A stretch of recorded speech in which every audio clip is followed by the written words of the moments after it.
Both China and the U.S. officials confirmed on Friday that they'd reached that Phase 1 agreement. Emerging details show the agreement includes some tariff relief, increasing agricultural purchases, as well as some structural changes.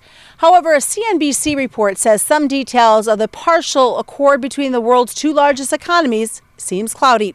China officials briefed reporters of some details Friday, as President Trump also announced some of the terms that he called an amazing deal. Reaction from U.S. agriculture and stakeholders across the country is positive regarding this Phase 1 deal. Colin Woodall, CEO of the National Cattlemen's Beef Association, says the agreement is welcome news for the U.S. beef industry, saying we're optimistic that this positive news will bring long-lasting relief for farmers and ranchers who've been targeted by China's retaliatory tariffs for many months. China's unadjustable non-tariff barriers and restrictions on science-based production technologies must be addressed as part of this agreement, that according to Woodall.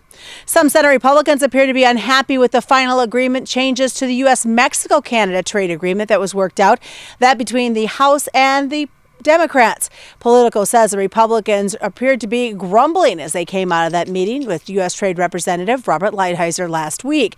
Conservatives say that they were left out of the negotiations and think the new version of the North American Free Trade Agreement might be just too liberal. And Congress took a long weekend out of town as soon as the White House congressional ball wrapped up last Thursday. The House expected to cast some key votes this week starting tomorrow, and then the chamber will likely be in session through Friday. The House will meet at 9 a.m. for legislative business, with votes expected sometime between 9 and 10. The Hagstrom report says House and Senate appropriators and the Treasury Secretary have reached an agreement on all 12 major appropriation bills.